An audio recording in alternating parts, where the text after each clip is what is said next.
Baik. Ya, saya serahkan ke Pak Daniel, silahkan Pak.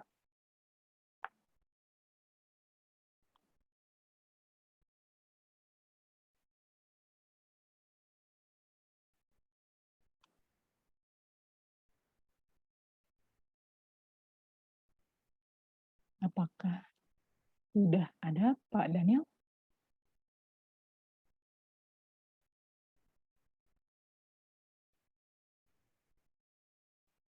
Iya. Oke. Ya, baik. Selamat sore semua teman-teman. Terima kasih untuk kajian tadi yang memulai. Senang sekali bisa berada ini. Nah, kesempatan ini saya bisa berbagi pengalaman, juga prinsip-prinsip yang ada sebagian dengan saya saat ini.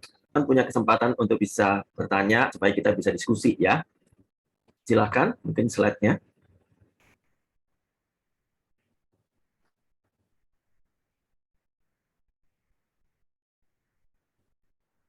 Ya, jadi tema kita pada sore ini adalah looking for. Ya, looking for what? Itu menjadi pertanyaan kita ya. Kalau ini berkaitan dengan tema single terbuka, pasti what-nya itu siapa. Tapi juga bisa juga terkait dengan apakah ketika kita mencari sesuatu itu kita bisa menemukan kapan dan sebagainya. Nanti kita akan mencoba melihat dari sini.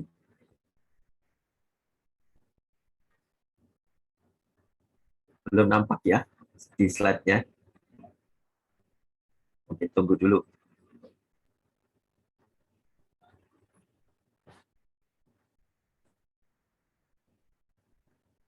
Ya, sebentar ya Pak, sepertinya lagi ada kendala koneksi. Kita tunggu untuk dibuka sebentar ya Pak.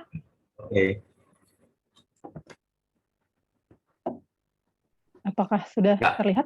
Ini saya, Silakan, oke. sudah Oke. terlihat. Saya zoom dulu ya.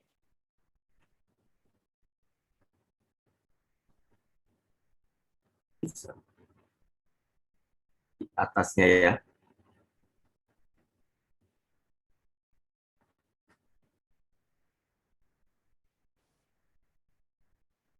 Yang ke atas.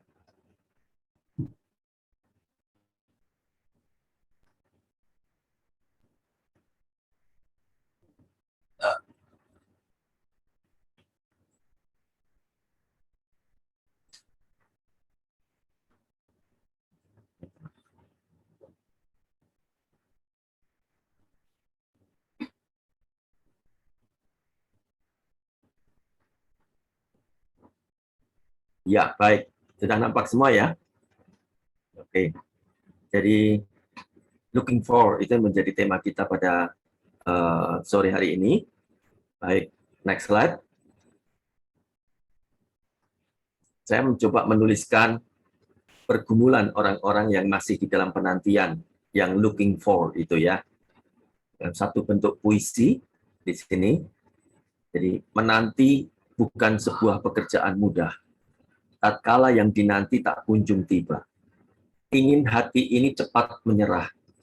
Entah berapa lagi waktu itu akan nyata. Tak mudah memang ketika semua mata memandang. Tak ringan ditanggung tatkala semua teman sudah berpunya. Rasanya indah dan menyenangkan bila melihat mereka bersanding. Sedangkan aku, bayangan pun tak ada.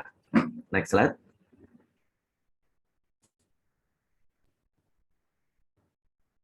Terasa sekali ketika aku sendiri dalam sepi. Merenungkan nasibku akan seperti apa nanti. Bila di saat tua dan mati tetap sendiri. Sering aku menangis dalam diam, meratapi hidupku ini. Bila ku tatap sang matahari di pagi hari, menjalani hari. Bukankah dia pun bermitra dalam peran di semesta? Dengan sang bulan yang memancarkan cahaya. Kelembutan di malam hari. Betapa indahnya kesatuan yang tercipta. Akankah kututup semua pintu harap? Menerima nasib mesti tak kumaui. Aku harus menentukan sikap. Aku tidak akan terpuruk, namun aku akan tetap menanti. Ini mungkin menjadi luapan kegelisahan, kegalauan dari orang-orang yang masih di dalam looking for atau penantian itu.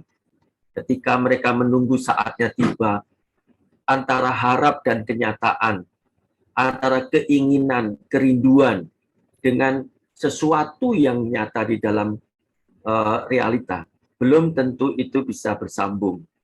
Next slide.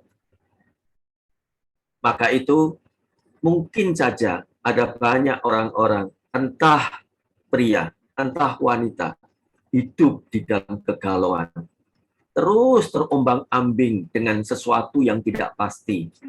Ketika dia berayun-ayun di dalam kehidupan ini, mencoba menaruh harap tentang kerinduan untuk pernikahan, kerinduan untuk ketemu dengan sang pujaan hati. Tetapi waktu itu seakan-akan belum menjemputnya. Tetapi itulah kenyataan yang terjadi. Mari kita mencoba melihat apa saja yang bisa menjadi kegalauan dari pria dan wanita ini. Next slide. Usia makin bertambah, namun belum memiliki pacar. Di dalam kehidupan single, sudah selesai masa-masa perkuliahan, pekerjaan juga sudah punya, tetapi toh juga belum ada pendamping di dalam. Teman-teman sekarang sudah kebanyakan sudah memiliki pacar. Dulu teman SMA sudah kemana-mana bersama-sama. Mereka sekarang bukan saja menikah, tetapi juga sudah memiliki anak-anak. Bahkan di usia-usia tertentu, mereka sudah punya cucu. Padahal saat ini aku mungkin memiliki pacar aja belum. Itulah yang menimbulkan kecemasan. Menunggu entah sampai kapan. Waktunya seakan-akan tidak ada kepastian. Takut menghadapi masa depan. Ya, tidak nyaman dengan pandangan orang lain.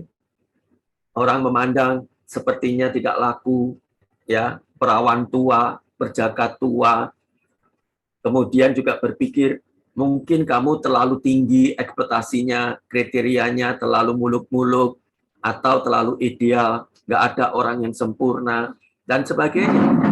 Dituntut oleh keluarga untuk segera memiliki pasangan, bahkan orang-orang tua mengharapkan segera menimang cucu.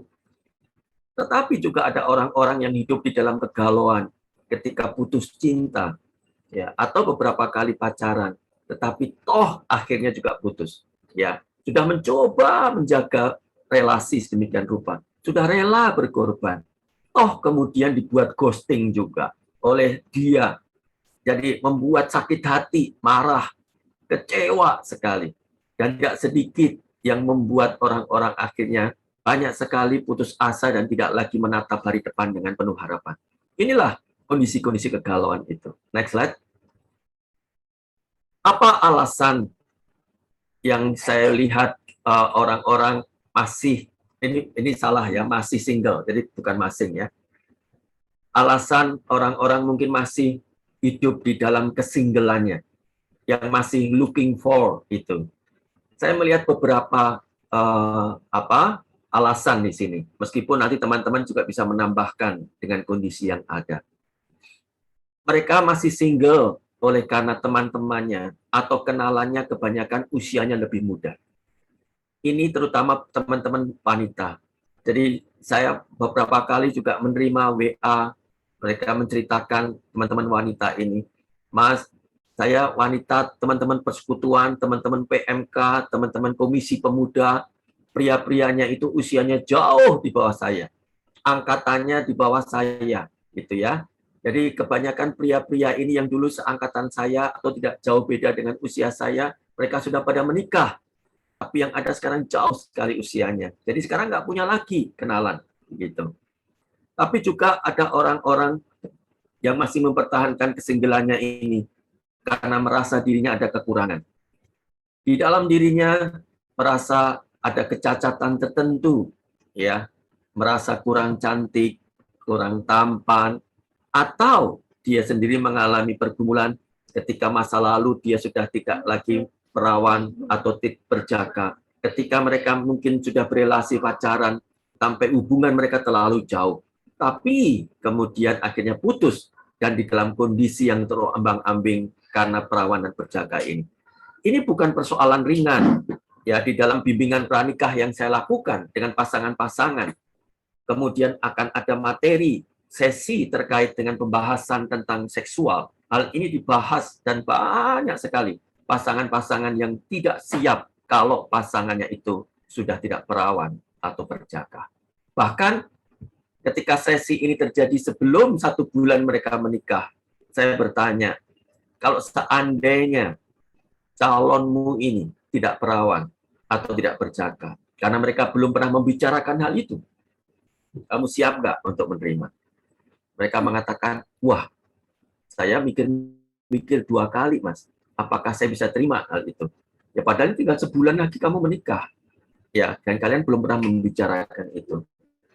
Nah, jadi dalam situasi-situasi semacam ini, itu menimbulkan kegalauan juga. Ya, atau juga ada orang-orang yang mengalami status dengan dia pada waktu itu bercerai atau pasangannya kemudian meninggal.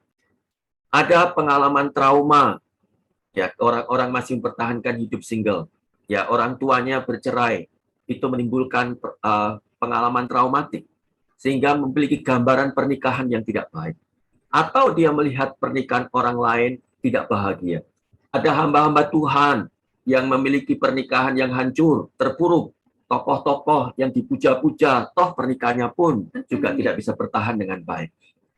Itu menimbulkan juga perasaan galau. Apalagi kemudian mendengar mungkin training-training atau webinar-webinar tentang pernikahan yang menjelaskan pernikahan itu tidak mudah, rumit. Itu pun juga salah satu menambah keengganan, ya, atau menambah perasaan takut, cemas menghadapi pernikahan, atau perasaan pengalaman trauma karena pengalaman diperkosa, ya, oleh orang-orang masa lalu, akhirnya menimbulkan trauma juga untuk berrelasi dengan orang. Apakah nanti pasanganku bisa menerima atau tidak? Atau pengalaman trauma putus cinta, takut lagi ditolak, takut lagi nanti mengalami kondisi-kondisi ditinggal, dan sebagainya. Ya, banyak sekali orang-orang yang punya pengalaman semacam ini, pengalaman penolakan, perceraian, dan sebagainya. Tapi di sisi yang lain juga teman-temannya, kenalannya terbatas.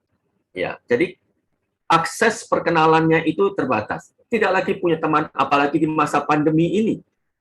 Ya, tempat-tempat persekutuan tertutup, harus virtual, gereja harus virtual.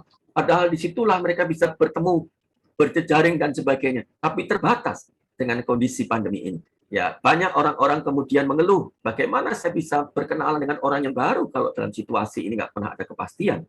Ya, pendidikan, status, ya, berkaitan status itu juga menjadi persoalan. Ya, status tadi yang saya katakan, apakah dia duda janda ataukah dia hamba Tuhan, itu pun juga menjadi pergumulan.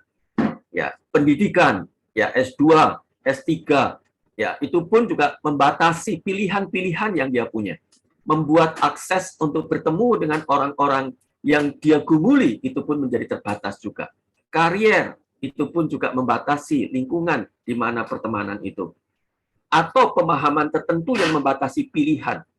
Ya, pilihan orang-orang yang mungkin dia akan bisa ambil sebagai calon teman hidupnya.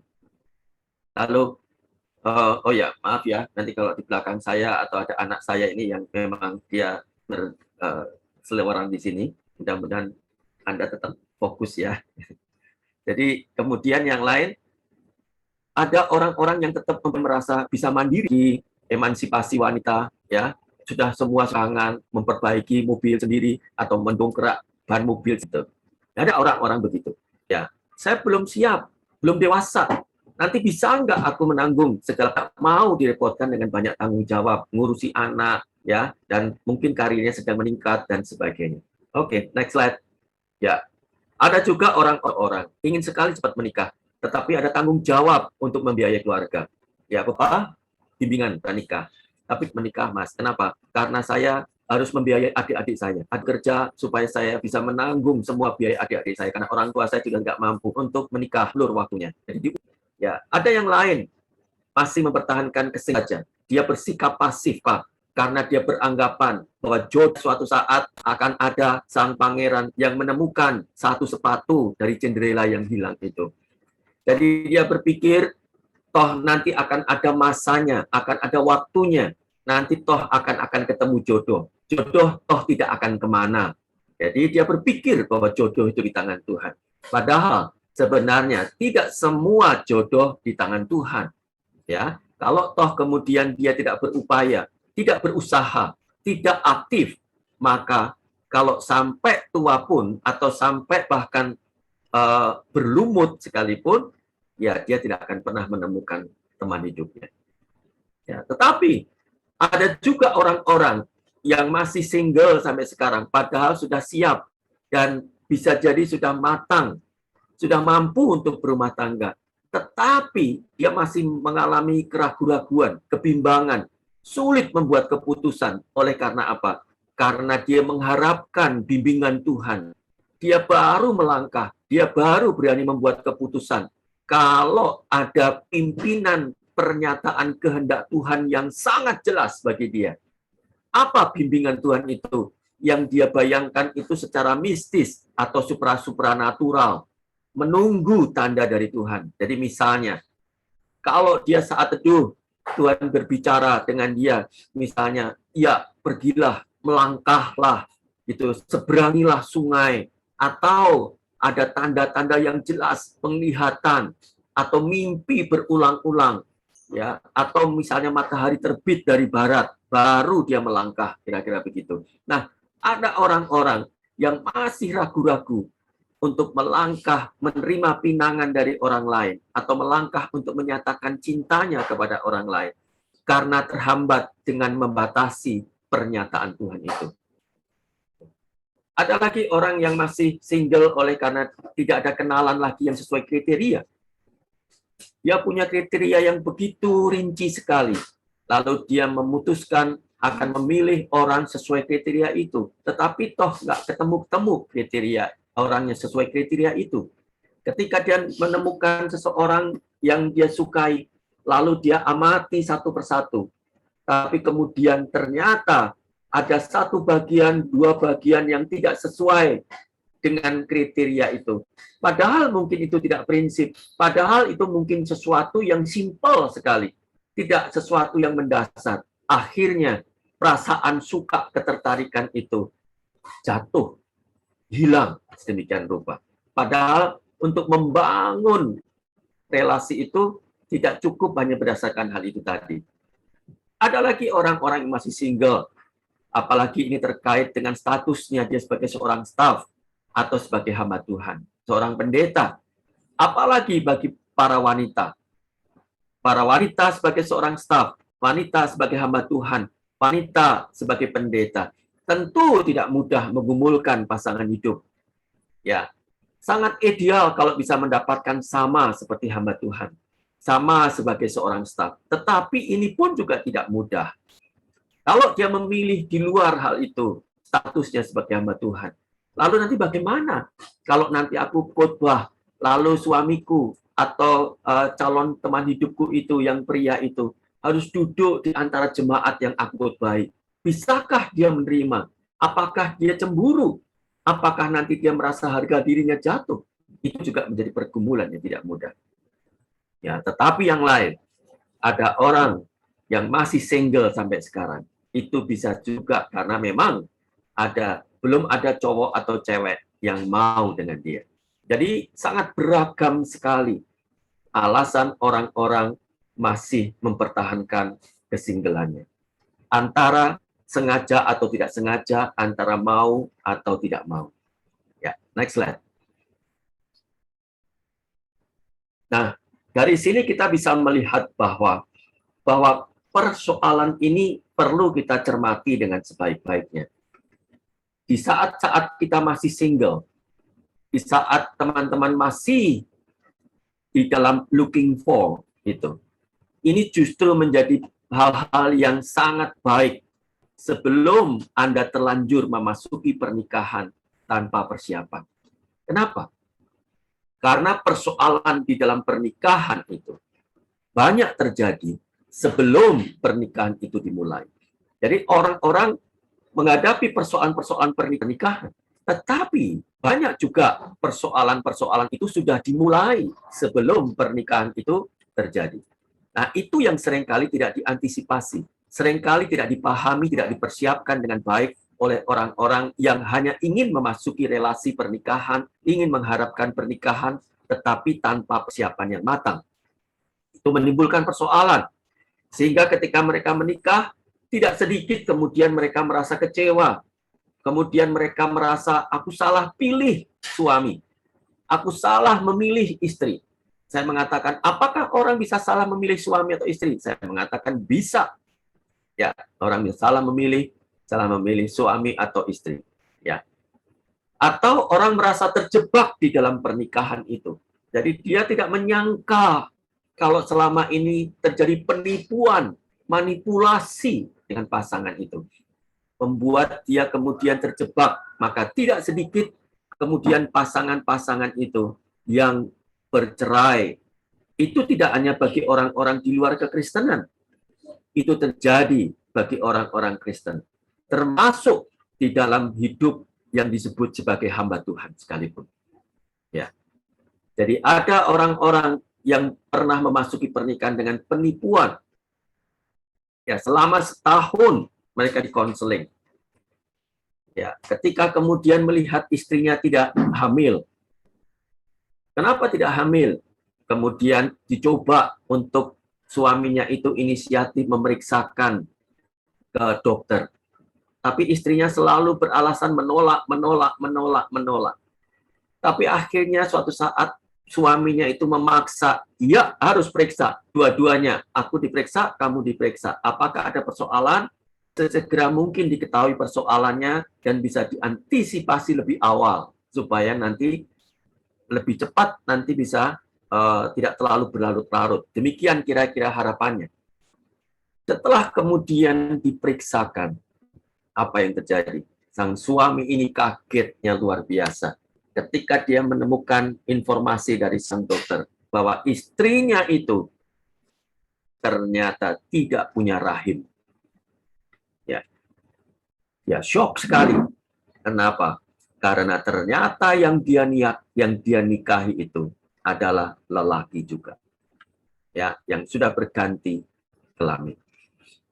Nah, ini bukan cerita 1-2 kali, ya, tapi ini ada pengalaman-pengalaman itu yang bukan hanya satu kondisi itu. Nah, jadi mari kita melihat di satu sisi ada kegalauan ketika teman-teman merasa masih looking for. Tetapi juga ini menjadi masa anugerah untuk mempersiapkan dengan matang. Supaya nanti ketika menemukan teman hidup, ketika menjalin relasi, ketika memasuki pernikahan, semua akan berjalan sebagaimana yang diharapkan. Meskipun bukan berarti tanpa masalah. Next slide. Nah, kita mencoba melihat persiapan yang pertama adalah memahami dulu tujuan pernikahan. Jadi tujuan pernikahan itu adalah bahwa dia atau Allah itu merancang lembaga pernikahan dengan maksudnya. Jadi Tuhan punya rencana ketika dia membentuk lembaga pernikahan itu pada mulanya. Itu tentu sesuai dengan maksudnya. Di dalam Kejadian 2 ayat 15-18, Tuhan Allah mengambil manusia itu dan menempatkannya dalam Taman Eden untuk mengusahakan dan memelihara taman itu. Lalu Tuhan Allah memberi perintah ini kepada manusia. Semua pohon dalam taman ini boleh kau makan buahnya dengan bebas. Tetapi pohon pengetahuan tentang yang baik dan yang jahat itu, janganlah kau makan buahnya. Sebab pada hari engkau memakannya, pastilah engkau mati. Tuhan Allah berfirman, tidak baik kalau manusia itu seorang diri saja. Aku akan menjadikan penolong baginya yang sepadan dengan dia. Sebab itu, seorang laki-laki akan meninggalkan ayahnya dan ibunya, dan bersatu dengan istrinya, sehingga keduanya menjadi satu daging. Jadi inilah rancangan Allah pada mulanya ketika dia mempersatukan antara seorang laki-laki dan seorang perempuan, di mana dimulai ketika Allah memikirkan pada saat dia menciptakan Adam sebagai manusia pertama. Dia melihat bahwa tidak baik kalau manusia itu seorang diri saja. Jadi dia melihat pada saat itu Adam tidak baik kalau seorang diri saja. Maka Allah ketika dia berpikir demikian, dia memutuskan untuk menjadikan seorang penolong bagi Adam. Nah, kata penolong di sini menolong apa? Menolong bagi Adam. Menolong bagi Adam dalam hal apa? Menolong dalam hal ayat yang ke-15 itu. Ketika Adam ditempatkan di Taman Eden itu, bukan untuk menjadi orang yang hanya menikmati keindahan taman itu, atau memanfaatkan taman itu. Tetapi Adam ditempatkan itu untuk mengusahakan dan memelihara taman itu. Nah, oleh karena itu, Adam diberi tanggung jawab oleh Allah. Dan Allah melihat dia butuh penolong. Supaya bisa saling melengkapi, bersinergi untuk mengusahakan dan memelihara taman itu. Dan penolong itu adalah penolong yang sepadan dengan Adam pada saat itu, ya kriterianya. Jadi bukan penolong atau orang atau pribadi yang sembarangan, tetapi yang sepadan. Nah, ketika kemudian sudah pada waktunya yang tepat antara seorang laki-laki dan seorang perempuan, dan ini menjadi pola yang Allah inginkan ketika pernikahan itu dibentuk. Yang Allah kehendaki pernikahan antara laki-laki dan perempuan. Di luar itu Allah tidak pernah menghendakinya. Pernikahan antara laki-laki dan perempuan, antara seorang laki-laki dan seorang perempuan yang monogami ini, ketika mereka sudah siap matang berkomitmen untuk memutuskan menjalin kebersamaan hidup menyatu, maka keputusan antara laki-laki dan perempuan itu harus berani keluar dalam tanda kutip dari keluarga masing-masing untuk bersatu menjadi satu daging. Nah, inilah gagasan atau hakikat pernikahan yang Allah mau itu. Next slide. Jadi tujuan pernikahan secara garis besar ya adalah menjadikan orang serupa dengan Kristus. Ya, Allah menghendaki dalam semua aspek, kalau kita membaca di dalam kitab Roma 8:28, Kolose 1:28-29, ya Galatia 4 ayat 19, itu menjelaskan bagaimana Paulus itu memimpin jemaat atau kehendak Allah itu supaya dia menjadi serupa dengan Kristus. Oleh karena itu, pernikahan itu salah satu sarana yang Allah pakai untuk membentuk pasangan supaya makin menjadi serupa dengan Kristus. Kalau Anda membaca bukunya Francis Chan, ya, yang menjelaskan bagaimana pergumulan pernikahan dia itu, dia menghendaki betul bagaimana mempersiapkan istrinya itu supaya dia siap menjumpai Kristus ketika nanti di masa penghakiman. Itulah sebenarnya tujuan pernikahan. Tujuan pernikahan ketika saya menikah dengan istri saya berharap saya akan menolong istri saya akan dipakai oleh Allah di dalam pernikahan ini untuk membentuk istri saya. Demikian juga istri saya membentuk saya untuk sama-sama karakter kita, nilai-nilai hidup kita akan semakin serupa dengan Kristus. Jadi itulah tujuan pernikahan. Kedua, tujuan pernikahan adalah melakukan mandat budaya dan keselamatan. Sebagaimana kita diharapkan menjadi terang, menjadi garam bagi lingkungan kita. Dengan profesi kita, dimanapun kita berada, maka kita diharapkan untuk bisa menjadi saksi-saksi Kristus, menjadi terang di antara lingkungan kita. Sekaligus juga kita dimaksudkan untuk melakukan amanat agung Kristus. Melalui pernikahan, kehidupan kita akan dibentuk menjadi murid Kristus, tetapi juga akan memuridkan orang lain. Itu yang diharapkan. Supaya melalui pernikahan kita dengan pasangan kita, maka kita akan saling mengefektifkan hidup kita, membuat kita makin tajam menjadi murid Kristus, mempertajamkan bagaimana kita menghasilkan orang lain sebagai murid Kristus. Next slide. Ketiga, tujuan pernikahan itu adalah keturunan ilahi. Di dalam pernikahan, Ya, dimaksudkan juga supaya kita bisa memiliki keturunan, ya, anak-anak. Melalui keturunan anak-anak tersebut, kita bisa mendidik mereka, mengajar mereka, menolong mereka, supaya takut akan Allah. Melalui mereka juga akan bisa muncul pekerja-pekerja baru untuk melakukan tuayan-tuayan yang masih begitu banyak.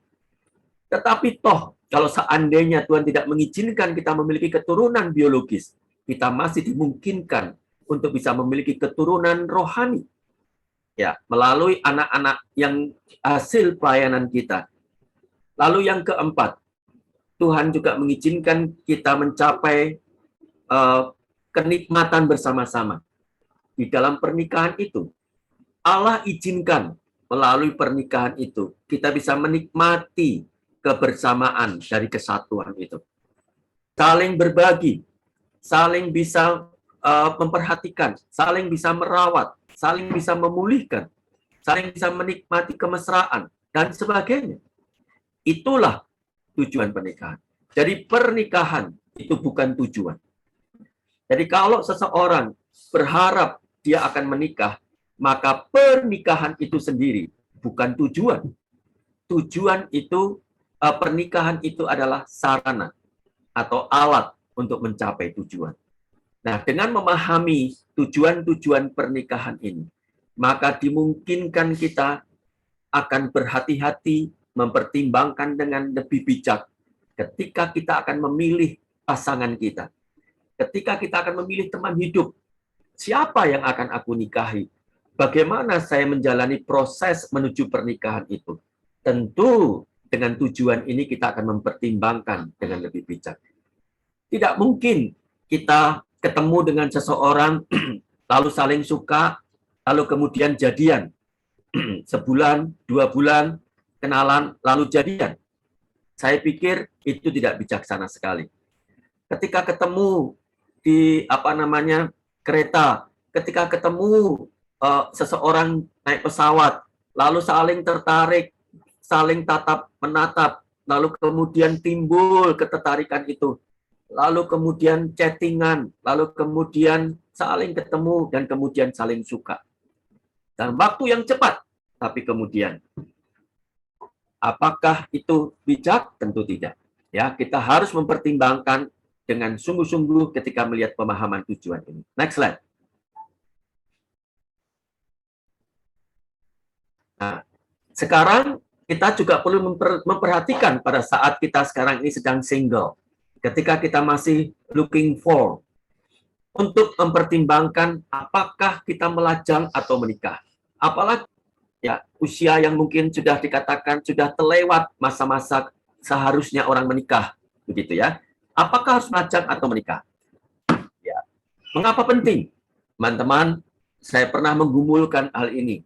Saya pernah bertanya kepada Tuhan, saya menikah atau melajang? Pada usia saya ke-35 tahun, saya pernah berdoa seharian dari pagi sampai sore. Pada usia 35 tahun itu. Kenapa? Saya mempertanyakan ini. Karena di usia 35 tahun itu, saya belum punya pacar. Ya, jadi saya belum punya pacar, umur 35 tahun. Nah, kenapa pada usia itu saya bertanya hal ini? Karena kata pemazmur, Mazmur 90, kata Musa, usia manusia itu 70-80 tahun. Lalu kemudian bertanya, Tuhan, ini berarti saya menjalani separuh usia manusia kalau usia 70 tahun. Berarti ini masa pertengahan, maka saya perlu mempertanyakan, saya menikah atau melajang.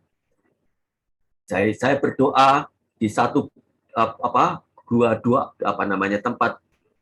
doa gua gitu ya, gua doa gitu ya. Saya masuk di gua itu sendirian, saya berdoa, saya hanya bertanya satu pertanyaan kepada Tuhan. Tuhan, saya menikah atau tidak? Saya melajang atau menikah? Dan di dalam keseharian saya berdoa itu, merenungkan firman Tuhan, saya mendapatkan jawaban, iya, saya menikah. Ya, lalu umur 36 tahun, saya memiliki pacar, umur 37 tahun, saya menikah. Jadi, kita perlu mempertanyakan itu. Tidak ada salahnya. Tapi yang perlu kita pahami adalah, apapun itu, melajang atau menikah sama-sama baik.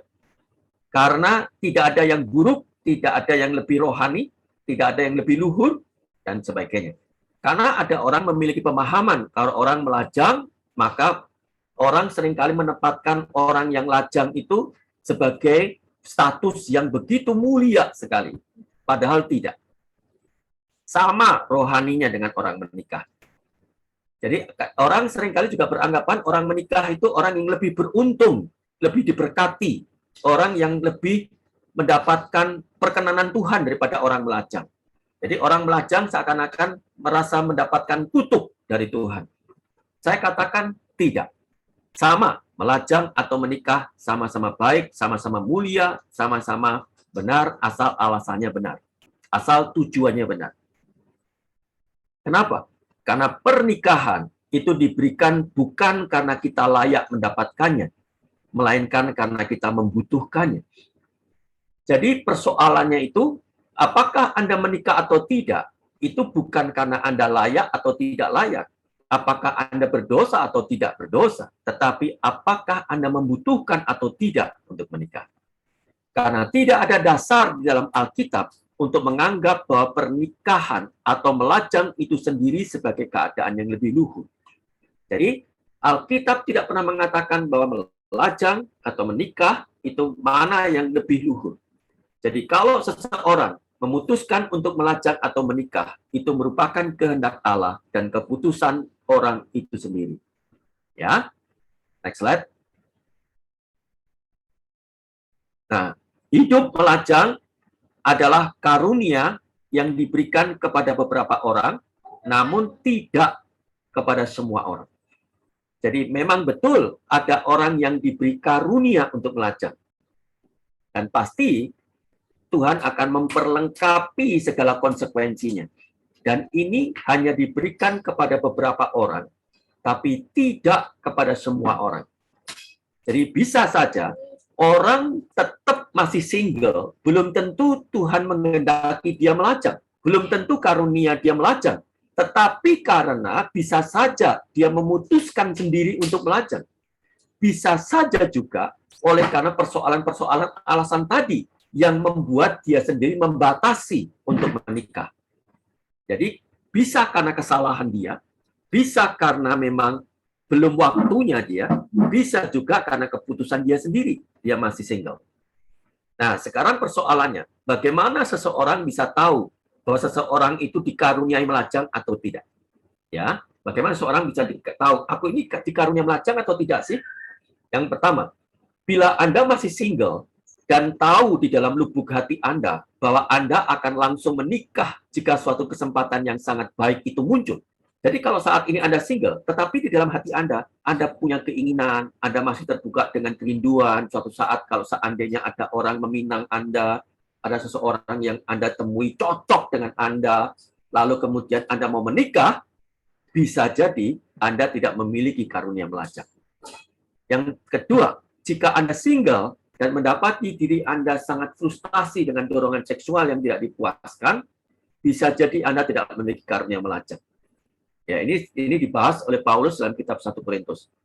Bila Anda single dan Anda tidak mendapat firman atau kesan khusus untuk dikehendaki melajang atau tidak ada panggilan pelayanan khusus, ya. Jadi tidak ada pernyataan khusus ya yang jelas berulang-ulang yang menyatakan itu dan tidak ada konfirmasi juga yang jelas dari semua data-data yang ada dan tidak ada panggilan pelayanan khusus kepada Anda, maka bisa jadi Anda tidak dikaruniai melajang. Namun, apabila tidak ada satupun yang mengganggu dari Anda dari ketiga hal tersebut, ya dari ketiga hal itu tidak ada yang mengganggu Anda, maka bersyukurlah kalau Anda sudah menemukan satu karunia Anda. Ngerti nggak maksud saya? Mudah-mudahan Anda menangkap maksud saya. Ya, jadi kalau dari ketiga hal ini Anda tidak ada persoalan, Anda tidak terganggu, maka Anda bersyukur sekali karena Anda sudah menemukan satu karunia Anda, yaitu melajang. Ya, tapi kalau Anda persoalan ini, ya berarti Anda tidak dikarunia hidup melajang. Next slide. Nah, oleh karena itu, terbukalah ketika masih single ini untuk menikah atau melajang. Jadi ada dua kemungkinan bahwa Anda akan menikah atau tetap melajang. Jangan terbebani dengan pikiran yang menduga-duga yang tidak pasti. Misalnya Anda terbuka untuk menikah, tapi jangan berpikir begini, jangan Anda merasa terbebani dengan pikiran, wah nanti jangan-jangan mengkaruniai aku melajang. Jangan-jangan nanti ternyata aku melajang. Nggak perlu terbebani dengan pikiran itu. Atau misalnya Anda pengen melajang, jangan terbebani dengan pikiran, bayangan-bayangan, wah nanti jangan-jangan nanti di tengah jalan ketemu orang yang cocok, aku suka, aku malah menikah. Nanti gimana ya? Nah, jangan terbebani dengan pikiran itu. Apapun itu, terbukalah dengan kemungkinan untuk menikah atau melajang. Namun, bagaimanapun juga, kalau Anda tidak yakin akan menikah atau melajang, jadi kalau saat ini Anda masih belum yakin, aku ini akan menikah atau melajang, tenang saja. Biarkan jawabannya akan muncul pada waktunya. Ada banyak pengalaman-pengalaman di dalam pelayanan saya. Saya menjumpai di dalam konseling-konseling saya. Ada orang-orang yang menikah di usia yang sudah lanjut sekali. Bahkan usia yang sudah tidak memungkinkan mereka punya anak karena yang perempuan sudah menopause. Untuk apa menikah? Kan nggak punya anak lagi. Anda jangan salah. Menikah bukan untuk beranak pinak semata-mata. Tetapi menikah punya tujuan yang tadi itu. Lalu, apabila Anda juga sudah menjalani serangkaian usaha dan gagal, sekarang Anda sudah berusaha membuka diri Anda baik. Anda tidak lagi menjadi orang yang kuper. Anda tidak lagi menjadi orang yang mempersempit pandangan Anda. Ya, Anda sudah terbuka sekali, mendoakan dengan sungguh-sungguh, sudah berusaha terus mencoba, dan Anda siap untuk berumah tangga, tetapi gagal dan gagal lagi. Dan usia Anda bertambah. Apakah pupus harapan untuk menikah? Saya katakan tidak. Tidak pernah ada pupus harapan untuk menikah. Anda tidak harus menyimpulkan demikian. Kenapa? Karena Tuhan tidak pernah menutup itu permanen. Tetaplah terbuka. Next slide. Ya, ada orang menikah di usia lanjut. Sebentar Pak, mungkin dari panitia mengingatkan waktunya 5 menit lagi.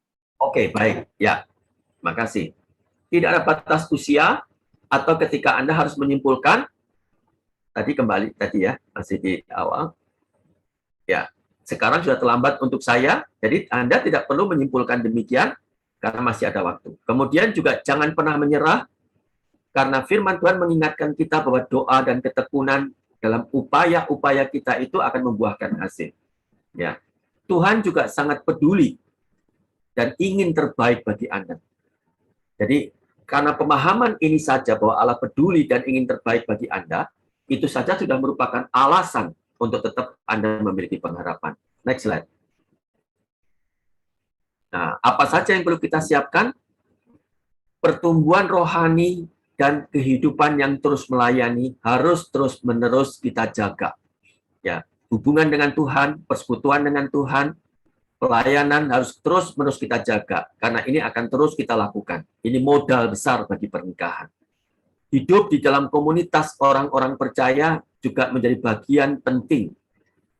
Pernikahan juga tidak mungkin bisa bertahan dengan baik kalau kita hidup sendiri. Kita membutuhkan anggota tubuh Kristus lain untuk saling menopang.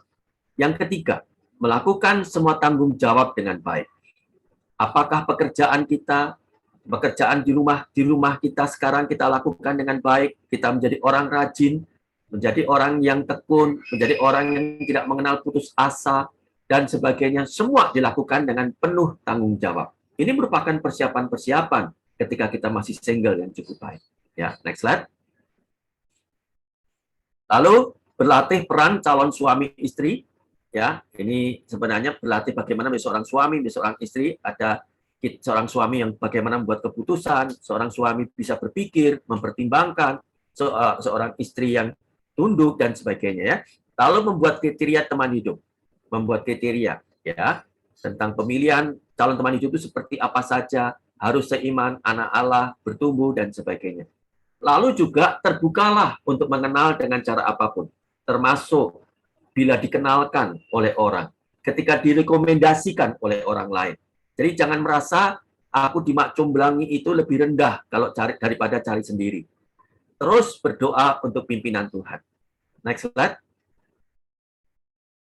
Nah, untuk menjawab pergumulan tadi teman-teman hidup ini, sebenarnya saya sendiri sudah membuat semacam program untuk menolong, dan beberapa teman dari sini juga beberapa sudah ikut ya, tentang mentoring teman hidup. Next slide. Jadi ada latar belakang, saya memperhatikan ada orang-orang yang membutuhkan pernikahan tapi terbatas kenalannya. Ada biro jodoh, ada aplikasi semacam biro jodoh, tapi nggak ada pendampingan, nggak ada konsultasi, nggak ada mentoring. Ya, next slide. Lalu juga ada orang-orang membutuhkan kenalan, tetapi tujuan mentoring ini untuk menghubungkan, mengenalkan satu dengan yang lain. Dan saat ini sudah ada orang-orang yang sudah terjalin, bahkan staff-staff juga sudah terjalin mereka. Yang sebelumnya mereka nggak pernah kenal, sebelumnya mereka nggak pernah kontak, sekarang mereka mulai menemukan calon teman hidup mereka. Ya, melalui mentoring ini akan dibimbing, ditolong nilai-nilainya, ditemani bagaimana menggumulkan. Next slide. Terus, next slide lagi. Ya, nah dari situ baru kemudian akan diinfokan, saling kenalan satu dengan yang lain. Next slide. Ya, next slide lagi. Terus lagi. Ya, jadi di sistem mentoring ini saya akan memperkenalkan kemudian orang-orang yang tadi ikut sebagai peserta akan saling berkenalan, lalu mereka akan saya berikan nomor WA, mereka akan saling kontak.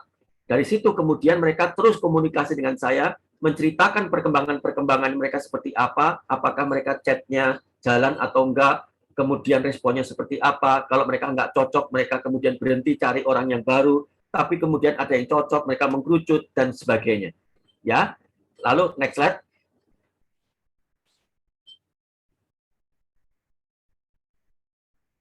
Nah, next slide lagi. Syaratnya apa untuk ikut mentoring? Syaratnya ya bagi orang yang masih ingin mendapatkan ini, terus next slide lagi. Ya, syaratnya ini, single, duda atau janda, serius tadi, terus next slide. Ya, next slide lagi. Jadi kalau Anda mau tertarik ikut mentoring teman hidup, ya hubungi WA ini, akan diberitahu penjelasan mentoring dan syarat sebagai peserta. Ya, sudah ada sekitar 230 yang ikut kepada saya, dan ini masih ada pendataan ulang, karena saya mau mendapatkan orang-orang serius yang sungguh-sungguh, dan saya senang sekali, bersyukur sekali, orang-orang yang mungkin mereka ada dalam satu komunitas. Mereka sudah kenal, tapi kemudian mereka selama ini nggak pernah menggumulkan teman hidup. Ketika ikut mentoring ini, mereka saya tanya, mau nggak saya kenalkan dengan orang ini? Saya sudah kenal, Mas. Tapi kemudian mereka sekarang menjalin relasi dan mereka sudah sangat baik sekali.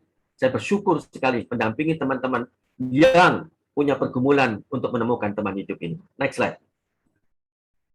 Nah, ini buku yang saya tulis, Tiba di Kamu ini. Ini sebuah perjalanan menuju kamu, ya, menggumulkan orang dari single sampai menuju pernikahan dengan baik. Next slide. Ini isinya, daftar isinya. Next slide lagi. Ya, sepintas saja ya. Next slide. Terus, ya. Ya, lagi. Next slide. Ya, jadi dalam buku ini juga menjelaskan bagaimana mengenali pasangan itu. Bagaimana saya tahu bahwa dia hidupnya benar atau enggak. Dia punya penyakit atau tidak. Latar belakangnya apa. Semua ada untuk menjelaskan hal ini. Next slide. Nah, juga mempersoalkan tentang perceraian dan sebagainya itu ada di dalam ini. Next slide. Nah, kalau Anda berminat, Anda bisa juga mendapatkan buku ini. Bersyukur karena minggu ini masih diskon, karena kemarin tanggal 19 Oktober itu ulang tahun pernikahan saya yang ke-19 tahun, maka ada diskon 15%. Jadi harga di Tokopedia 74.800. Ya, sampai tanggal 26 Oktober 21. Oke, itu saja. Terima kasih.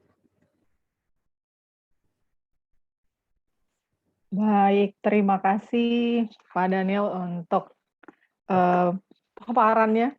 Sangat membukakan mata kalau bagi saya, tapi berhubung saya sudah tidak single.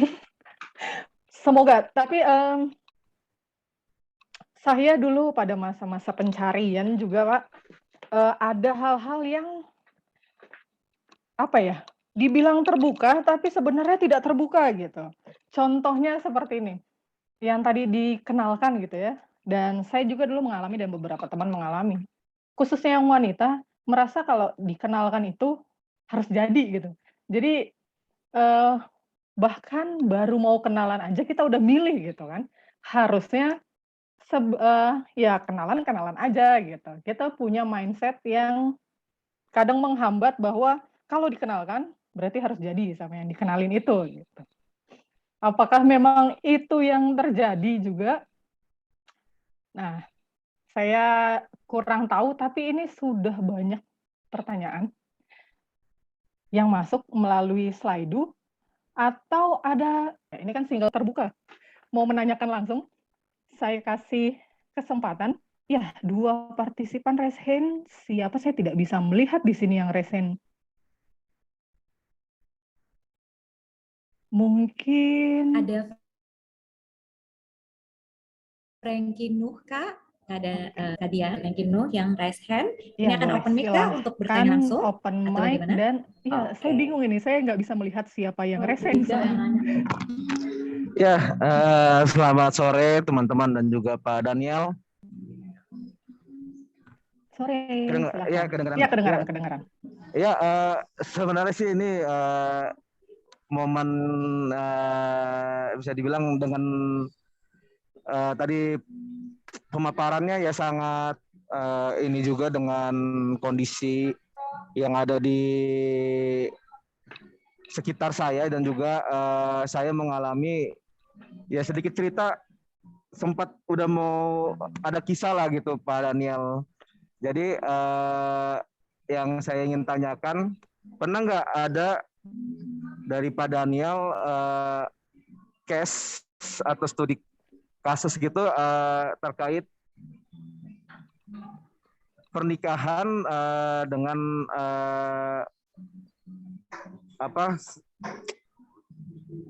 karena dia adat, karena kan kebetulan saya ini dari suku Batak ya, jadi ada terkadang hal-hal yang memang kan di saat-saat akhir dan itu bersifat fundamental dan itu banyak sekali terkadang membuat trauma.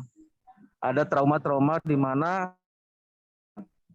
melihat apakah itu nanti akan ketemu lagi dengan suku bangsa tersebut gitu. Itu yang pertama. Jadi mengkikis trauma seperti itu bagaimana di dalam melihat pasangan hidup. Baru yang kedua, apakah memang kita melihat dari segi pasangan hidup, biasanya dia teman-teman kita, dia sudah kasih feel dan kita masih merasa itu teman gitu. Tapi sense untuk jadi pasangan hidup itu tidak ada. Itu gimana ya?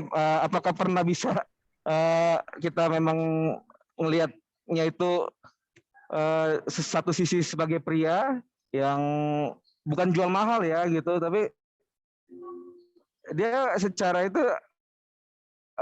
enaknya jadi teman gitu.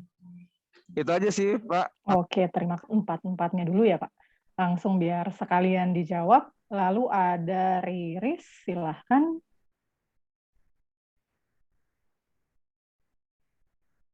Ririn Simanjuntak, maaf.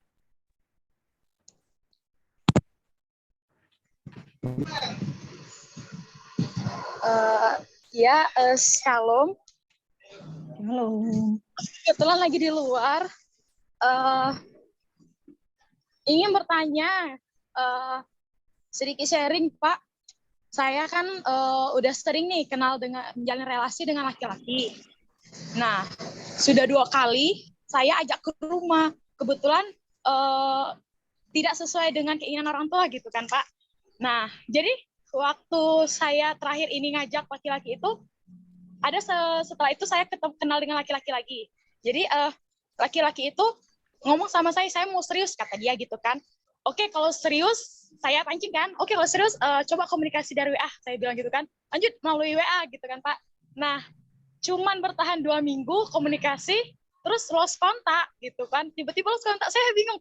Salahnya di mana gitu kan. Komunikasinya belum tahu sisi pahitku gitu kan. Tapi kok sudah langsung lost kontak. Nah, ghosting gitu. Nah, padahal perempuan itu sudah serius, yang memang udah dituntut untuk nikah, orangnya kan saya barbar gitu kan. Tanya, ini kenapa? Apa salah saya di video call itu sehingga kamu nggak ada lagi komunikasi sama saya? Terus dijawab dia, nggak ada apa-apa. Saya lagi banyak kerjaan, katanya gitu.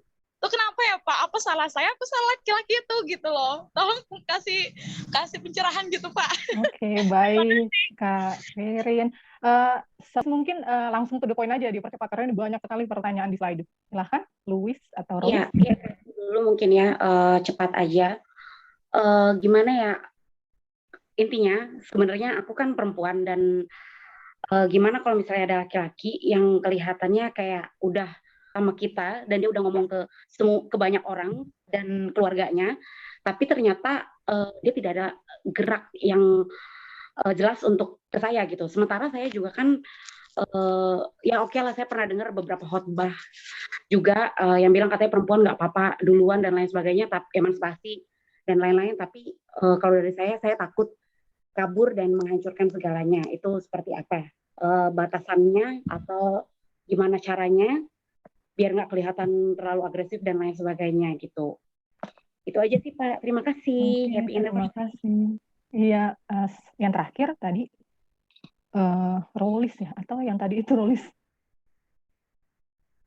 Ada lagi? Tidak ada? Baik. Ya, Ya, silakan. selamat sore semua. Pertanyaannya mungkin saya Rolis. Oh, ya. Pertanyaannya kurang lebih sama yang sebelumnya tadi di nomor 3 tuh. Saya sendiri pribadi sih sangat terbuka kalau dikenalkan gitu, baik itu dari teman-teman kantor ataupun semuanya gitu. Tapi yang saya ngelihat nih kebanyakan kadang emang laki-laki hanya menyimpulkan kita secara menyeluruh tuh berhenti di pertemuan pertama atau komunikasi pertama gitu. Kadang sering menemukan begitu. Tapi kan kita mau terus berlanjut gitu. Maksudnya saya secara pribadi tuh nggak mau seperti itu gitu. Mau mengenal lagi walaupun mungkin nggak belum serak atau apa segala macam gitu. Yang mau saya tanyakan Pak gitu, sebagai perempuan sampai di mana batas aktifnya kita untuk menunjukkan kalau ya mungkin ya saya ini perempuan baik loh, atau saya ini begini loh, mungkin begitu. Atau ketika kita serak atau suka dengan satu laki-laki, sampai di mana batas kita untuk aktif dalam mencari jodoh tersebut. Dalam arti gini, jangan sampai saya secara pribadi sih sering ketakutan. Jangan sampai saya malah mempermalukan diri sendiri gitu, sebagai perempuan gitu. Itu aja sih Pak. Terima kasih. Oke, terima kasih Kak Rolis. Mungkin bisa dijawab dulu Pak yang ini sebelum kita ke slide. Ya, baik. Terima kasih. Jadi kalau yang pertama tadi ada 2 pertanyaan ya. Dan saya nggak hafal namanya satu-satu, tapi tadi saya mencoba melihat pertanyaan-pertanyaan saja. Yang pertama itu terkait dengan suku, kalau nggak salah ya. Jadi mungkin ada pertimbangan terkait dengan suku. Jadi memang penting untuk mempertimbangkan suku, meskipun pertimbangan suku itu tidak menjadi pertimbangan yang mendasar. Karena pertimbangan mendasar kita sebagai orang percaya tentu lebih luas, ya, lebih dalam terkait dengan itu, yaitu berkaitan dengan tentu saja apakah dia sebagai seorang yang seiman, anak Allah, apakah dia bertumbuh, apakah kemudian dia juga adalah orang yang terus melayani atau tidak. Itu aja pertimbangan mendasar yang berlaku bagi semua orang percaya. Karena suku kan toh memang tentu saja akan pertimbangan-pertimbangan berkaitan dengan subjektivitas keluarga, lingkungan kita.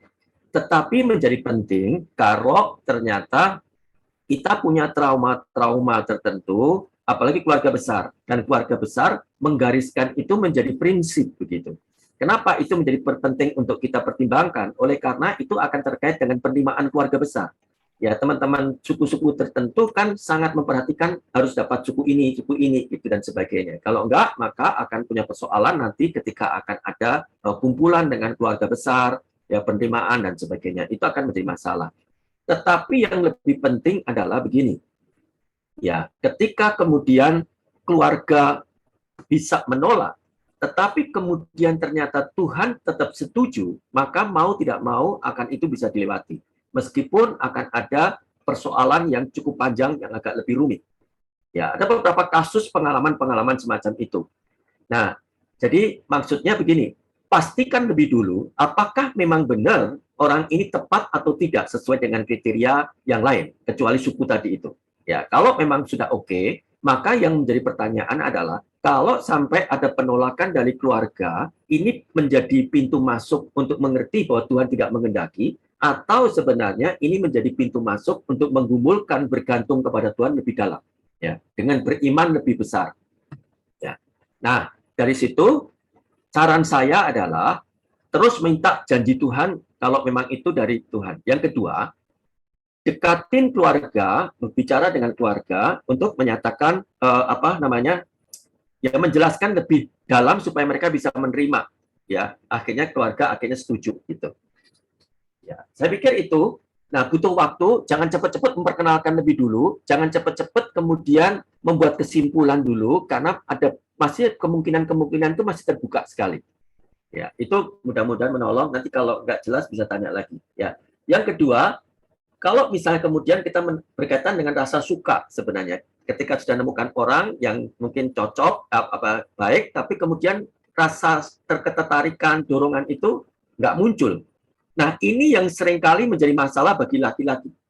Ya, ini juga nanti pertanyaan-pertanyaan ke bawah itu juga terkait dengan laki-laki sebenarnya.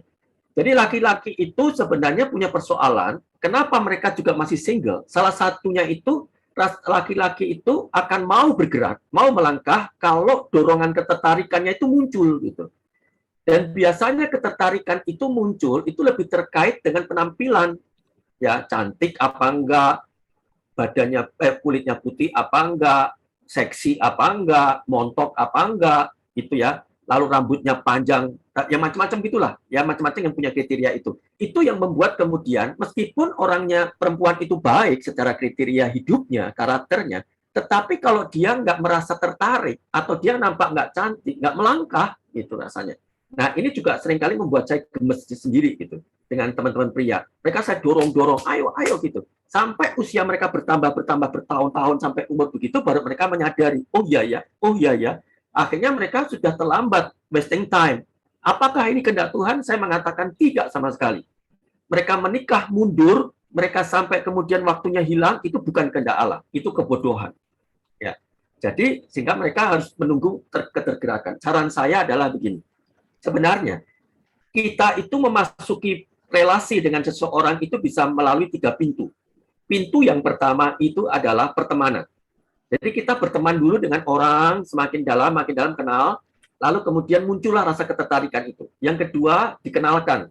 Ya, dikenalkan oleh seseorang, kemudian menjalin relasi, perkenalan, lalu yang ketiga itu komitmen. Ya. Jadi saya mengatakan bahwa perhatikanlah kriteria yang primer itu yang lebih utama, sekaligus juga perhatikan karakternya. Karena pernikahan itu akan kokoh ditopang oleh karakter. Bukan oleh kecantikan, bukan oleh penampilan. Itu hanya dinikmati hanya beberapa tahun. Saya katakan bulan madu itu hanya 2 tahun. Ya, setelah itu, ya bahkan saya mengatakan, orang menikmati macam-macam tentang seks dan segala macam. Itu ya nanti kalau udah menikah 95% pernikahan itu diisi dengan urusan-urusan pekerjaan di rumah, ya segala macam itu. Ya itu mudah-mudahan menjawab nomor 1, supaya mudah-mudahan tidak panjang ya. Nah kemudian yang kedua, pria itu apakah memang suka ghosting ya? Saya tidak punya data lengkap, tapi memang beberapa kali ghosting ya ada beberapa pria, tapi juga perempuan juga ada yang ghosting juga, ya jadi mungkin ini bukan masalah gender, bukan masalah keberanian tidak keberanian, bukan masalah gender betul, tapi ini masalah orang punya persoalan dengan dirinya sendiri, ya. Jadi kalau ngeghosting itu sebenarnya tidak berani menghadapi realita, tidak berani menghadapi konflik, tidak berani komitmen dan segala macam itu. Ya, jadi saran saya, ya betul, jangan terlalu langsung membuat kesimpulan untuk GR, gede rasa. Ya, ketika ada orang tertarik, ketika ada orang baik, ketika ada orang peduli, sebelum ada pernyataan I love you, aku cinta kamu, jangan pernah membuat keputusan bahwa dia suka kepada saya, bahwa dia mau dengan saya. Nanti kalau di ghosting betulan, nanti kita merasa kecewa, padahal mungkin belum apa-apa. Tapi kalau dia sudah menyatakan cinta kepada kita, tapi kemudian dia ghosting, saya katakan puji Tuhan. Kalau ternyata dia pengecut orangnya, berarti belum siap memasuki kesulitan-kesulitan rumah tangga. Ya, jadi jangan buat komitmen apa-apa, jangan langsung membuat kesimpulan, ya, jangan langsung ya gitu. Butuh waktu dulu untuk kenal. Ya. Lalu kemudian laki-lakinya pasif, lalu batasan wanita untuk aktif apa? Ya, ini juga saya mengatakan jujur juga. Laki-laki itu juga belum tentu semuanya pede, percaya diri. Banyak laki-laki itu minder, banyak laki-laki itu tidak percaya diri. Dia itu butuh sinyal-sinyal dari wanita bahwa supaya memunculkan keberaniannya ini. Karena banyak pria-pria itu minder, kenapa? Karena mungkin dia punya pengalaman masa lalu, penolakan-penolakan, kepahitan. Mungkin dia punya sesuatu yang bisa diandalkan sebagai laki-laki, dan mungkin wanita-wanita suka, tetapi dia tidak berani melangkah. Takut ditolak, dia takut nanti ngomongnya bagaimana. Apalagi kalau orangnya itu mungkin kepribadiannya introvert dan segala macam. Jadi, tidak ada salahnya wanita itu dalam tanda kutip aktif, ya, inisiatif, bergerak, kemudian memberi sinyal-sinyal. Nah, batasannya apa? Saya juga punya banyak sekali pengalaman orang-orang yang wanitanya itu terlalu agresif. Agresifnya itu kemudian terus ngirimin surat, terus ngirimin sesuatu kepada laki-lakinya itu. Lama-lama laki-lakinya itu jadi ketakutan sendiri dikejar-kejar. Akhirnya membuat dia lari. Oh, itu teman saya sendiri juga. Itu pun saya pun juga pernah ngalamin begitu juga. Nggak tahan juga ternyata ya. Nah, batasannya apa? Batasan saya pikir pertama sinyal-sinyal. Tentu saja begini, memberi perhatian di saat-saat momentum tertentu. Ya, menanyakan kabar. Kemudian bisa chat, bisa WA, ngobrol. Ketika dia ngajak ngobrol, terbukalah banyak cerita, memberi sinyal bahwa aku mau loh diajak ngomong. Aku mau loh kalau ngajak ketemu. Aku mau loh kalau apapun dan sebagainya. Jadi, kira-kira batasannya itu memang sangat relatif, ya. Tetapi nanti gini aja, kalau ternyata cowok itu terganggu. Jadi kalau chatting juga begini. Kadang-kadang dari banyak di mentoring saya ini, itu laki-laki juga mengatakan, buat saya di chat juga, jangan saya cowok dikejar-kejar suruh chatting terus gitu. Saya juga perlu di chat dong, saya butuh diperhatikan juga gitu. Maka, oh ya kalau gitu silakan wanita chat, silakan wanita memberi info gitu ya. Nah, itu kira-kira tadi yang dikatakan yaitu kira-kira mungkin 3-4 hampir sama pertanyaannya ya. Iya. Oke. Oke, terima kasih Pak Daniel. Mungkin saya sedikit menambahkan gitu ya pengalaman saya dulu. Jadi kalau orang-orang agak takut mengungkapkan, benar kata tadi di chat Amang juga, Amang Sagala kebetulan ada menambahkan gitu ya. Kalau dulu suami saya bilang dia berani maju kalau mestakung gitu ya, semesta mendukung. Jadi para pria ini juga walaupun terlihat tangguh, terkadang kalau semestanya mungkin adalah keluarganya, orang-orang di sekitarnya, teman-temannya mendukung gitu ya, melihat bahwa cewek yang dia taksir ini memang cocok gitu menurut pandangan orang sekitarnya. Jadi ya itu menjadi trigger buat suami saya dulu untuk melangkah lebih maju. Tapi di satu sisi saya pun sebetulnya membuka jalan bagi dia dengan cara misalkan dulu saya membuat kue gitu, terus dia nggak minta tapi memang saya kasih gitu, dan saya titipkan nih buat inang juga gitu ya, buat mamanya. Nah setelah menikah saya tanya, dulu berani melangkah karena apa? Ya satu karena semesta mendukung, kedua karena lu ngasih kode kata dia gitu kan. Kodenya emang apa? Ya iyalah ngapain lu ngirim-ngirim kue ke rumah gua kalau bukan karena mau itu gitu kan. Jadi di satu sisi tidak menyatakan bahwa gua mau nih sama lu gitu kan. Cuma agak cantik lah mainnya gitu. Mungkin saya bisa menambahkan dari sisi itu ya Pak. Jadi harus dua. Jadi it takes two to tango gitu. Jadi nggak mungkin hanya cowok yang bergerak. Jadi tidak ada kata menunggu menurut saya. Kalau kata teman saya, jodoh itu bukan ditunggu tapi dijebak gitu. Mungkin bahasa kasarnya seperti itu gitu, Pak. Ya, kita ke slide. Iya, jangan-jangan mamanya yang dorong dia.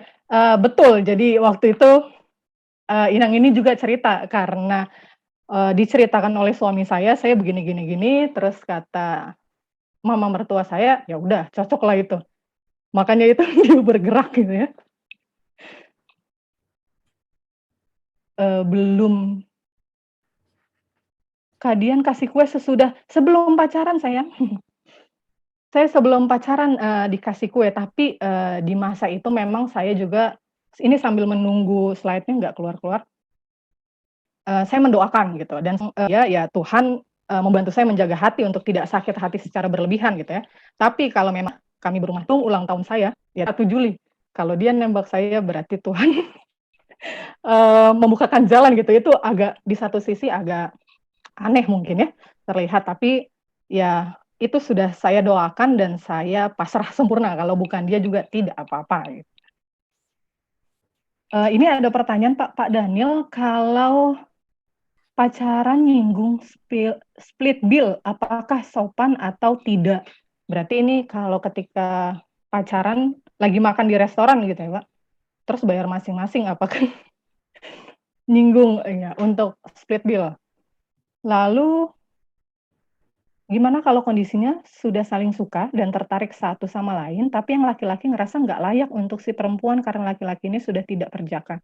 Si perempuan tidak masalah, akhirnya tidak mau lanjut serius dengan alasan tidak layak. Gimana menurut pendapat Pak Daniel? Nah, itu dulu mungkin ya Pak. Ya, tadi yang berkaitan dengan misalnya kalau ya tadi contohnya misal makan bersama-sama gitu ya, lalu oke lah masing-masing bayar sendiri atau kemudian ya sebenarnya kan biasanya ketika dalam situasi itu akan laki-laki yang seringkali mentraktir, membayar begitu ya, karena merasa dirinya akan bertanggung jawab dan sebagainya nanti di kemudian hari.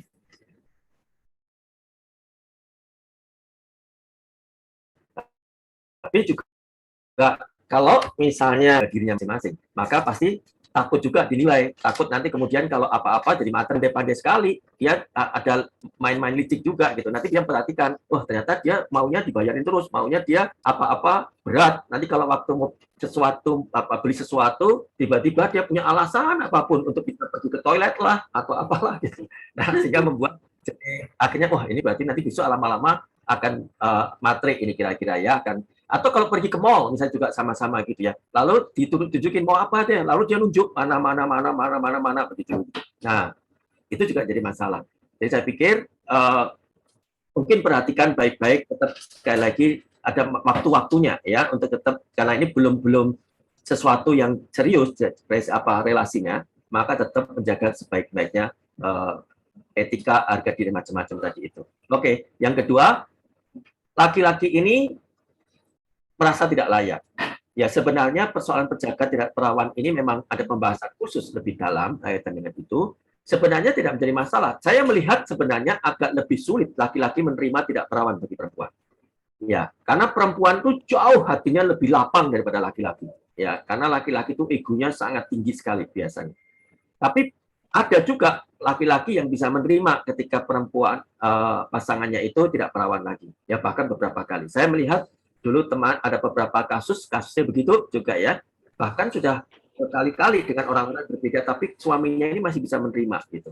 Nah, tapi kalau seandainya laki-laki ini nggak mau, ya berarti mungkin bisa saja persoalannya adalah memang di dalam diri pria ini sendiri keminderannya, perasaannya itu bukan sekedar tidak perjakanya ini. Mungkin dia melihat bahwa ada unsur-unsur lain yang melihat bahwa wanita itu mungkin lebih rohani, lebih segala-galanya gitu ya, bukan sekedar tidak berjakanya itu. Nah, saya berpikir kemudian kedua, caranya ya sebenarnya bisa lanjut kepada si pria ini, mungkin mendapatkan pertolongan, memberi pemahaman lebih dalam. Baik. Itu kira-kira. Ya, selanjutnya panjang sekali ini ya, sampai bingung saya mau mana pertanyaannya ini. Mohon masukan Bapak, saya sedang berdoa dengan teman yang mengungkapkan perasaannya lewat WA. Kebetulan ini teman saya waktu SMA dulu. Nah, posisi kami sekarang, kami sedang komunikasi sekali dalam seminggu, dan itu kami membahas buku sebagai topik yang utama, saling mengenal. Bagaimana kita bisa saling mengenal satu dengan lain dalam posisi jarak jauh? Mohon masukan dari Bapak. Oke, ini bahasa sekarang sekali ya, Pak? Ya, Online gitu perkenalannya. ya, online tempatnya berbeda, LDR ya. Ya, jadi Iya. sebenarnya masalah yang penting intensif untuk komunikasi. Karena sekarang kan dimungkinkan sekali kan, lewat daring, lewat telepon, lewat bahkan Zoom, ya, video call dan sebagainya. Tetapi saran saya, ada juga waktu-waktu untuk bisa ketemu, ya, ketemu untuk bisa melihat secara lebih real begitu ya. Lalu kemudian jangan cepat-cepat menyimpulkan, lalu jangan cepat-cepat untuk jadian dulu. Ya, artinya butuh waktu untuk memperdalam pengenalannya itu. Ada area-area banyak hal yang perlu dikenali.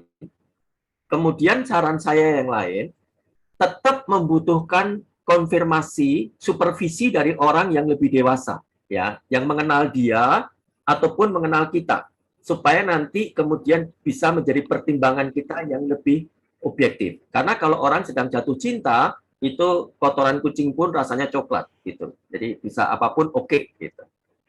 Ya, itu kira-kira. Baik.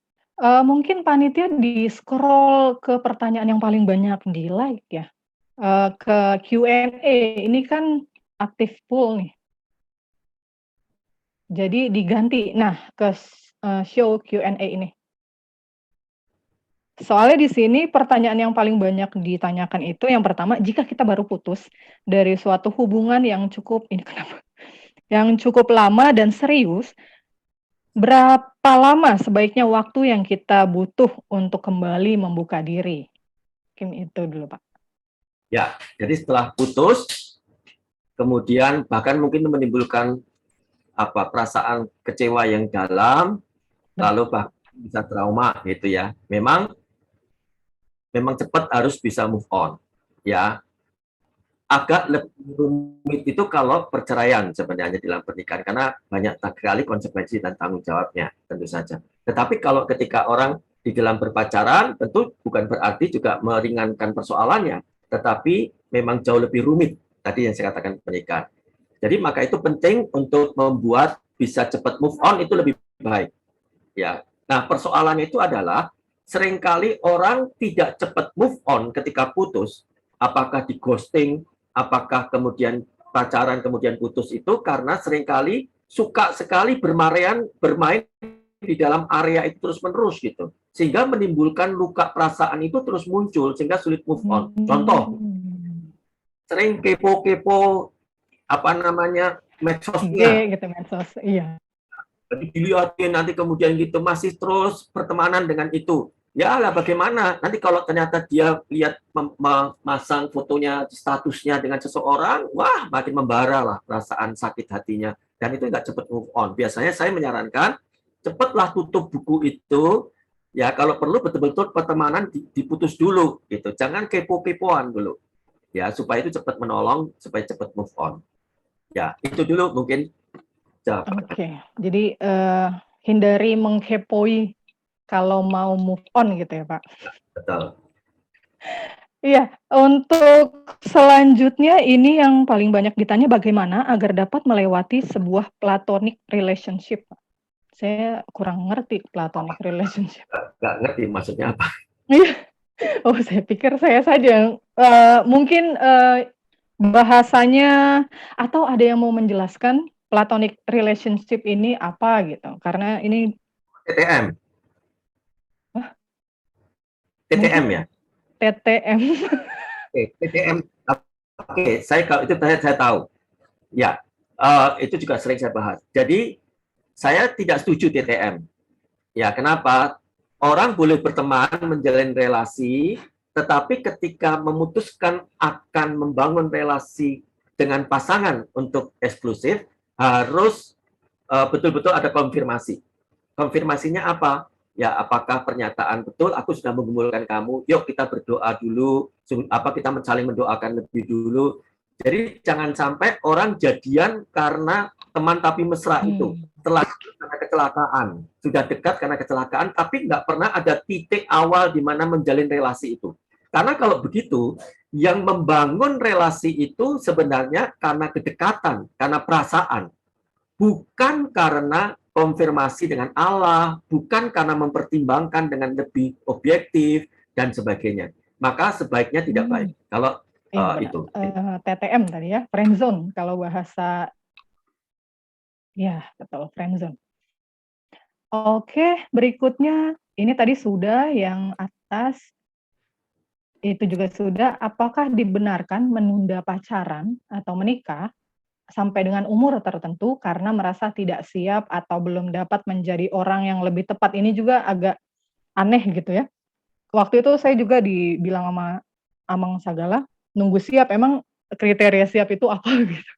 Dan setelah berumah tangga juga ternyata sudah disiapkan, nggak siap juga saya ketika ada masalah gitu ya Pak. Monggo Pak. Sampai kapan kita relatif sekali siap itu? Ya, akan sulit bagi kita, karena ketika pernikahan pun kita masih terus banyak belajar juga gitu. Ya, jadi saya pikir mungkin perlu diperjelas ketidaksiapannya itu karena apa saja. Jadi apakah mungkin tadi ada trauma-trauma tertentu, apakah ada persoalan-persoalan yang memang membuat dia jadi tidak berani melangkah. Nah, itu perlu diurai dulu, baru kemudian mungkin butuh konseling membicarakan itu gitu. Iya, ini atau justru kesiapan, kecocokan, kedewasaan itu terus berlangsung selama proses. Ya, betul. Ya. Betul. Oke, ini apakah wanita bisa menyatakan perasaan terlebih dahulu, Pak? Ya, ini membedakan terkait dengan budaya. Ya, jadi mungkin kalau di barat sana mungkin ya orang biasa. Tapi kalau kita di timur ini kan agak nggak bagaimana gitu kan, risih rasanya gini ya. Jadi rasanya juga karena sudah terbentuk pemahaman itu, jadi akan sulit sekali mudah untuk menghilangkannya. Ya, sebenarnya juga tadi misalnya kita, apakah wanita boleh aktif, boleh inisiatif untuk memberi perhatian, membuka sinyal-sinyal ruang-ruang itu supaya laki-laki juga boleh berani bergerak, kepercayaan dirinya. Itu pun sebenarnya sudah menerobos dari batas itu sebenarnya. Tapi kalau sampai kemudian mengatakan perasaan, mungkin saya belum terlalu merespon ya gitu kira-kira ya. Saya pikir mungkin jawab ya. Untuk berikutnya ini, berapa lama waktu kita saat mendoakan seseorang, in case saat kita mendoakan seseorang itu ada teman yang mulai mengkode untuk mendekati atau PDKT. Nah, ini ada dualisme antara kita yang mendekati melalui doa atau yang didekati, yang kita akhirnya pilih. Gimana, Pak? Ya. Jadi kalau kita mendoakan seseorang pada saat itu kita belum punya bayangan siapa yang mau didoakan, berarti kan ketika orang itu tiba muncul menyatakan, berarti kan bisa menjadi pertimbangan apakah orang ini jawabannya, kan mungkin begitu. Ya. Tapi kalau tadi kita mendoakan seseorang, memang sudah jelas seseorang yang didoakan, sampai mendapatkan konfirmasi apakah orang itu tepat sambil memperhatikan kriterianya benar apa enggak, menguji dan sebagainya, tiba-tiba ada orang lain masuk untuk padahal orang yang tidak didoakan. Nah, ini kan menimbulkan agak sedikit rumit untuk begitu, ya. Jadi kalau saran saya mungkin tetap fokus dengan yang pertama itu dulu, doakan dulu. Yang ini tetap mungkin diberi kesempatan, mungkin menunda dulu gitu, supaya lebih jelas satu demi satu. Itu kira-kira. Baik, ini sisanya, ada satu. Ini hampir-hampir sama pertanyaannya, cuma ada satu lagi yang mungkin bisa Bapak, keluarga saya kurang harmonis. Hal tersebut membuat saya takut untuk memulai sebuah keluarga. Apa yang harus saya lakukan, Pak? Ya, betul. Tadi itu kan salah satu alasan yang seringkali membuat orang tidak berani melangkah menjalin relasi sampai kepada pernikahan. Karena trauma keluarga sendiri tidak baik, tidak harmonis. Tapi saran saya begini. Pertama, itu kasusnya tidak bisa digeneralisasi.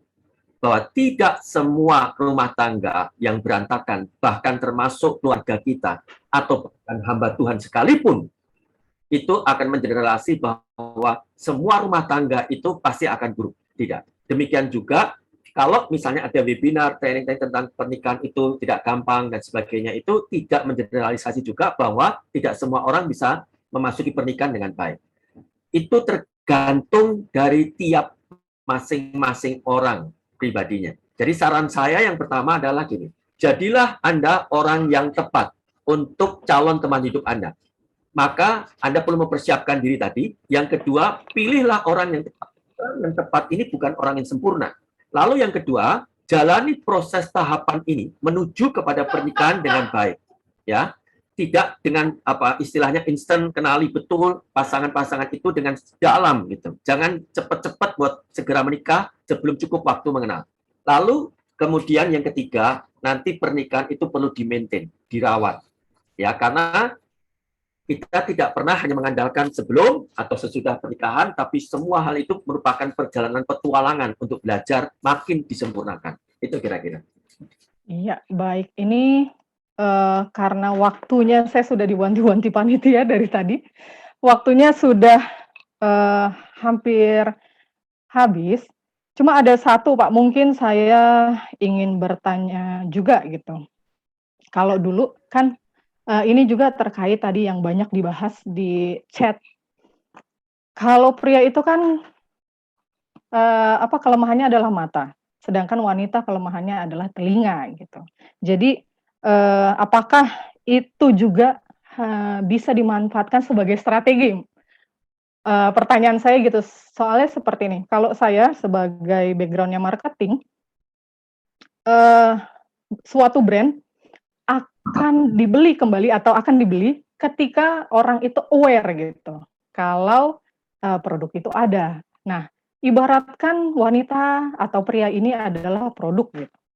Nah, apakah si kelemahan lelaki yang adalah mata itu harus menjadi pertimbangan para wanita untuk membuat, "Oh, ada loh si ini," gitu, "Oh, ternyata dia ada loh," gitu. Kan terkadang kita tidak mengetahui kalau kalau ternyata banyak orang di luar sana karena keberadaan kita tidak diketahui seperti itu.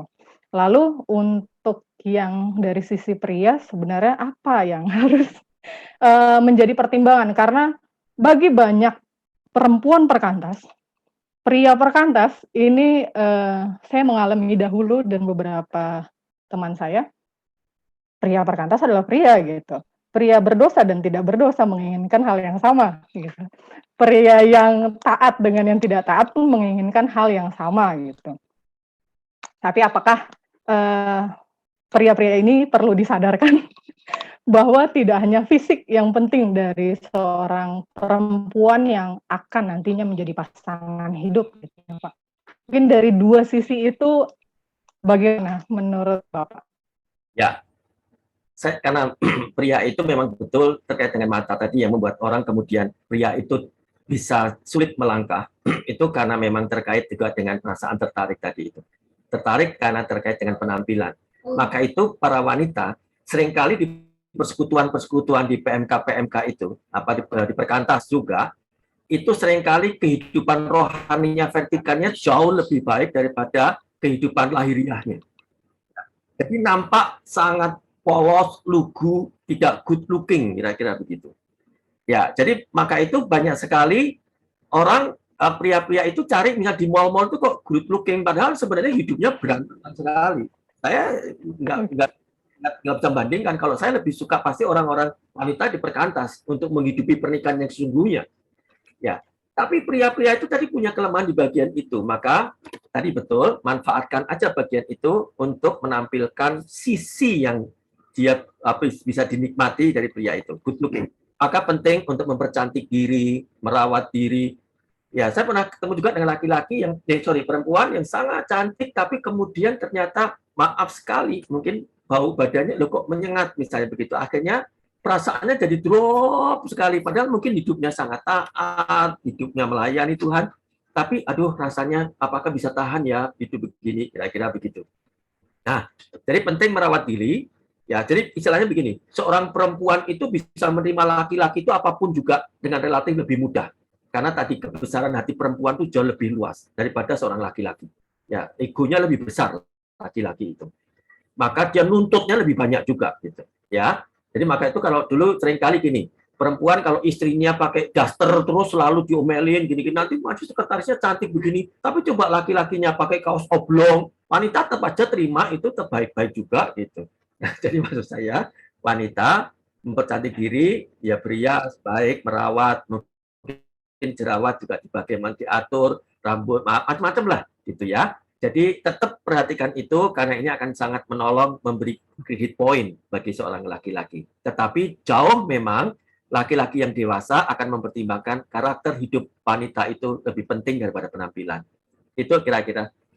Oke, ya baik. Terima kasih Pak Daniel untuk sesi tanya jawabnya. Mungkin kalau bisa saya, ya ini sebenarnya masih banyak ya pertanyaannya. Cuma karena waktu kita akan lanjut ke kegiatan berikutnya. Jikalau bisa saya simpulkan, ya tujuan dari melajang atau menikah sama-sama baik. Jadi bukan berarti menikah itu lebih diberkati oleh Tuhan gitu. Lalu tujuan pernikahan adalah menjadi serupa dengan Kristus dan juga melakukan mandat budaya dan keselamatan. Pilihan melajang atau menikah bisa kita lihat dari yang pertama, apakah perasaan muncul ketika melihat lawan jenis. Lalu ada dorongan seksual dan ada panggilan, tidak ada panggilan khusus ke arah itu. Tapi jikalau itu semua tidak ada, berarti itu adalah karunia melajang gitu ya Pak. Jadi jangan terbebani, terbuka dan turut kehendak Allah. Kita melakukan dua hal, meminta kepada Allah, namun juga kita harus melakukan action gitu ya Pak. Jadi tadi Ameng juga memberikan follow up, mungkin nanti akan ada follow up gitu ya, atau Ameng boleh mau menyampaikan sendiri terkait follow up ini Ameng? Ya, kedengaran tapi agak putus-putusan. Begitu, putus-putus. Agak kedengaran. Ya, kedengaran.